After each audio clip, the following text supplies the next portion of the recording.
In this video, I'm going to be talking about the truth behind addiction recovery and is it really worth it? Stay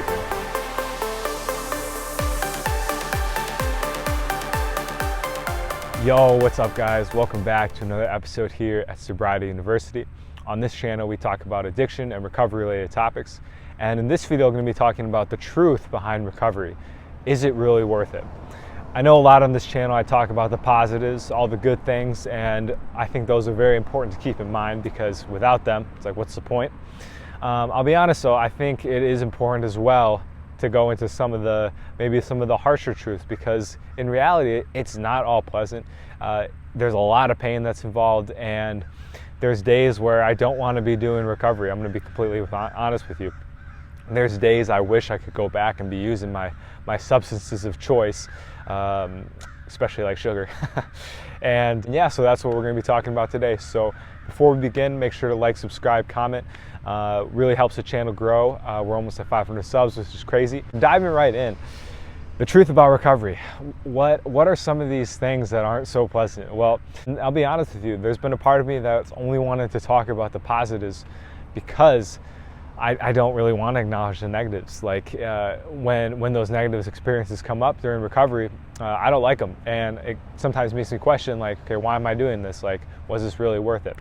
And so I think having these in mind can be very helpful in moving forward and kind of preparing for when these experiences come because now knowing that there are negative times that are going to arise, when they come, I'm not tempted to go relapse because I'm like, okay, here we are, we're in another period of we're in another dark night of the soul or another shadow period and I'm going to come out of it. So yeah, what are some of these negatives that come from being in recovery? Well, a big one is changing friends, losing certain relationships and not being able to form new relationships based on some of those old activities. So examples are drinking. So since I don't drink anymore, it's very difficult to honestly like to meet people and have something to do. Like my go-to is just like a walk in the park, maybe going to like a salad place. There's like one place I can eat in Madison. Like there's like a couple, Chipotle in this salad place, and essentially like I think the normal thing to do is like, hey, let's go grab a drink sometime, especially like with dating, for example. And now I can't really do that, or if I were to do that and they were to say yes, it might be a little weird when we get to the location and they're like, what are you drinking? I'm like, oh yeah, I don't drink. So why'd you bring me here? And so that has posed a challenge for sure. Two, a lot of people still drink and don't have problems with it. And I found that when I am with these people, sometimes I'm learning that I can't talk about recovery when I'm hanging out with people that use, unless they ask, of course, or maybe I'll test the water a little bit. But usually it's a conversation killer, and it kind of kills the mood because it's uncomfortable. And I know when I was still using, if someone to bring it up, the first thing I would think were, okay, is this person like kind of crazy? That would be the first judgment. Again, judgments aren't real; they're not something to really pay much attention to. However, they're there and it's important to acknowledge them. So first thing I would think is like, yeah, is this person crazy? Like, are they going to just like start throwing shit? Even though they're sober, are they still going to go crazy and nuts? And the second thing is that I would think, oh man, maybe they're onto something. Like, fuck, like, are they seeing something I'm not seeing? Like, and I would start to feel a little insecure. And that's not the vibe I want to give off when I'm hanging out with friends, is like, how can I make people feel as insecure as possible? Like, that's not the goal. And what I've learned is that talking about recovery, hanging out with friends can elicit that sometimes. So that's been a challenge as well, like learning how to navigate conversations and really not, honestly, like recovery, addiction, like spirituality, mental health, all that stuff. I love talking about it and I could talk about it for days. And when I meet someone that loves to talk about it, it's just like I feel alive again. And so it's been very difficult to have to kind of hold some of that in and not really be able to express entirely who I am out of respect of not wanting to obviously rock the boat too much. Of course, there's all this saying about like, just say what you want, like who cares, like what people think. I think that there's a lot of truth into that, and I definitely work on doing that on a regular basis. However, when there's a balance and there's a time and a place where talking about some of that stuff is appropriate, I guess. So that's challenge number one, is with friends and relationships. Challenge number two is going to be just on those days that are difficult. Maybe work isn't going as great as I would have liked, or I'm just feeling that stress of life. I can't go to those things that used to bring me comfort. I literally just have to sit in the pain. That fucking sucks sometimes, man. I'm not gonna lie to you. Sometimes I want to just go freaking erase my mind and go, I don't know, go to a movie, go out to eat, and just kind of like enjoy life a little bit. And honestly, I can't really do that anymore. I know, like when I was drinking and smoking, it'd be like chill out with a joint, chill out with a glass of whiskey or something, and that's now no longer an option.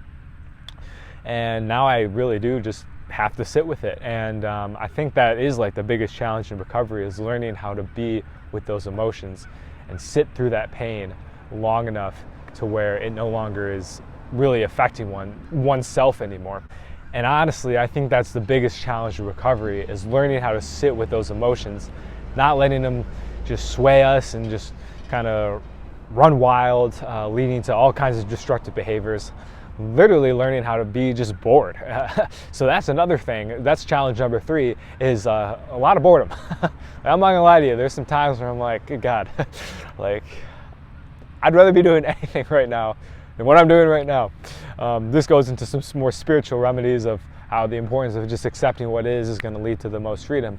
And usually when I get to those places where I can finally just accept where I am, I feel great freedom, and I'm actually like, wow, this is beautiful. Like, I'm here. Like, this is what I've always wanted, this peace.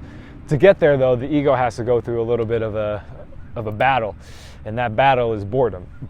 For anyone that didn't know, boredom, the root of boredom is fear. So fear is always underneath boredom. Boredom always covers up fear. And once I learned this, it really helped. The root of boredom is fear. So fear is always underneath boredom. Boredom always covers up fear. And once I learned this, it really helped, because I could be like, okay, I'm feeling super bored right now. Like I'm antsy and stuff. Well, I'm being antsy. Well, that's anxiety. Anxiety is also a form of fear. So then I could start to analyze, okay, so I'm feeling bored right now. What am I afraid of that's not allowing me to just really enjoy the moment? And then once I could start to kind of dig deeper into that, I found a lot of freedom. And so back to kind of why it sucks is because it's boredom. And again, like I'd like to be going out and, I don't know, hanging out with friends and going out for drinks and going to restaurants and all that fun stuff, and it's just not really an option anymore. And that can be very difficult. So for anyone that's going through that, hey, I empathize with you, man. It's a man or woman. It's a challenge, and it's probably one of the biggest challenges I faced in recovery, is that boredom. The last challenge I'm going to talk about today is that the things that used to bring pleasure sometimes often don't anymore. And I think the big thing I've realized is that it's like life's gonna keep going. One event isn't the end-all event. I kind of always would used to just like think that, okay, this event is gonna be what finally changes me. Like, I'm gonna be a different person after this. And it's like, nope, I'm the same person after the event. And the event can be like hanging out with friends, or doing like an event, like sporting event or something, or just something that involves other people. Maybe going to a concert or something. And so that's another big challenge I've come to learn, is that sometimes I have gone out with friends in the past. Like I go to a place where, I don't know, there'd be drinks and stuff, or I go out to a nightclub or something, sober of course, and I'm like, this this sucks. Like, this isn't fun. Like, it's cool for a couple minutes because there's like flashing lights and stuff, and maybe there's like a good vibe or atmosphere.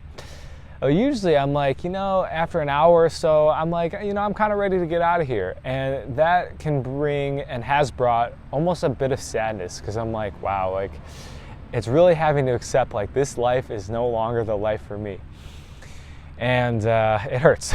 It hurts a bit, because again, like there's still that fantasy sometimes of like the old days, and it's like almost like thinking like, okay, now that I'm sober, I'm gonna get to go back and do these things I used to do without the drugs or the alcohol or the substance, and it's gonna even be more magical because I'm not like numbing my emotions, because I'm not blacking out and doing stupid shit.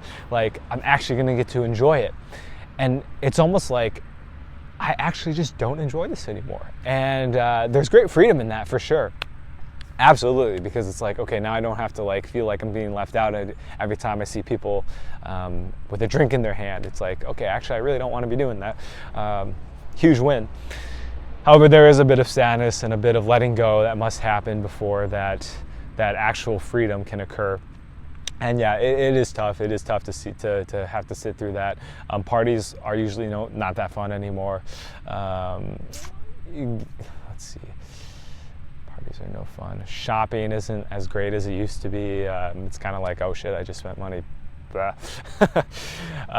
Going to restaurants even, it's like, there's that salad place I talk about. I go there and I'm like, wow, I could have made like 8 of these for the price that I just paid for one. Yeah, the high's not there anymore. And that can be a bit of a letdown in recovery. So guys, that's gonna be it for today. A little bit of a different video.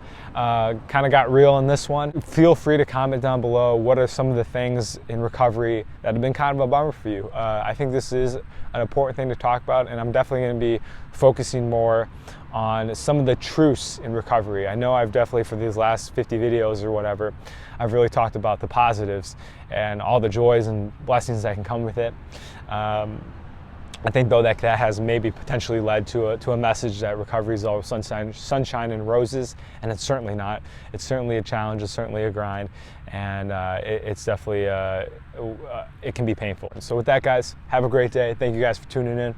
Talk to you guys soon. Peace.